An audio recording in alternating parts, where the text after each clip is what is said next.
Google spent years and untold amounts of money trying to reverse engineer the perfect team. And when the results came back, raw intelligence didn't even crack the top 5 reasons some teams crushed it and others quietly failed. You've sat in a meeting with an idea in your head and swallowed it because you didn't want to sound stupid in front of your boss.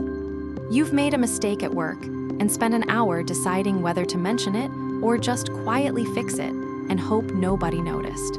You've been on a group project where one person's opinion somehow became the only opinion allowed in the room. That feeling, the calculation of whether it's safe to be honest here, is called psychological safety, a term coined by Harvard researcher Amy Edmondson in 1999. And it's the single biggest thing separating high-performing teams from mediocre ones.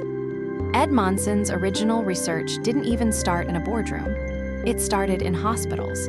In 1999, she studied 8 medical teams and tracked how many errors each one reported. Her hypothesis was simple: better teams make fewer mistakes. But the data flipped her expectations upside down. The teams rated as higher performing by outside observers actually reported more errors, not fewer. At first, that looked like bad news. Then she dug deeper and realized the truth. Those teams weren't making more mistakes. They just felt safe enough to admit the ones they made. The lower performing teams weren't cleaner. They were just quieter, hiding errors out of fear of blame, which meant the same mistakes kept repeating because nobody could talk about them openly. Have you ever worked somewhere that punished honesty about mistakes so badly that everyone just got better at hiding them instead of fixing them? 13 years later, Google decided to test whether this held up at massive scale. Starting in 2012, a team led by statistician Abir Dubey and researcher Julia Rozovsky launched what became known as Project Aristotle, analyzing 180 teams across the company, coding over 250 attributes per team, from personality types to meeting habits to seniority mix. They expected to find a magic formula. Put the right skill sets together and greatness follows. Instead, after years of number crunching, the strongest predictor of a team's success had nothing to do with who was on it. It was whether team members felt safe taking risks, admitting confusion, or challenging an idea without getting shut down or humiliated for it. Teams full of brilliant individual performers regularly underperformed teams of average talent who simply trusted each other enough to speak honestly. Have you ever watched a group of genuinely talented people produce worse work than a less impressive team, just because nobody in the first group would tell each other the truth?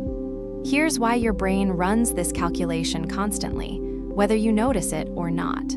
For most of human history, being excluded from your group wasn't an inconvenience, it was a death sentence. No tribe meant no protection, no shared food, no safety in numbers. So your brain evolved to treat social risk, looking incompetent, being disagreed with, standing out for the wrong reason, with almost the same alarm system it uses for physical danger. That's why speaking up in a meeting can trigger a flicker of the same fear as walking toward a growling dog. It's not weakness, it's an ancient threat detection system doing exactly what kept your ancestors alive. The problem is that system can't tell the difference between this will get me exiled from the tribe, and this will get me a slightly awkward look from my coworker. So it overreacts, and you stay quiet when speaking up would have actually helped everyone, including you. The fix isn't some vague call to be more open or build trust. Those are things people nod at and forget in 10 seconds. Here's something you can actually use. The next time you're about to hide a mistake, hold back an idea, or nod along with something you don't actually agree with, ask yourself one specific question. If I said this out loud right now, would this room actually punish me? Or am I just assuming it will? 9 times out of 10, you're running a threat simulation based on a rejection that hasn't happened yet. And if you're the one leading a team, there's a mirror version of that question worth asking yourself constantly. When was the last time someone on my team admitted a mistake to me, and how did I actually react? Because your reaction in that exact moment is the entire policy your team will silently follow from then on. Think about the teams you've been part of, the ones where you could say, "I messed up," and it landed fine, versus the ones where one wrong word got you quietly frozen out. Tell me about that person or that team in the comments.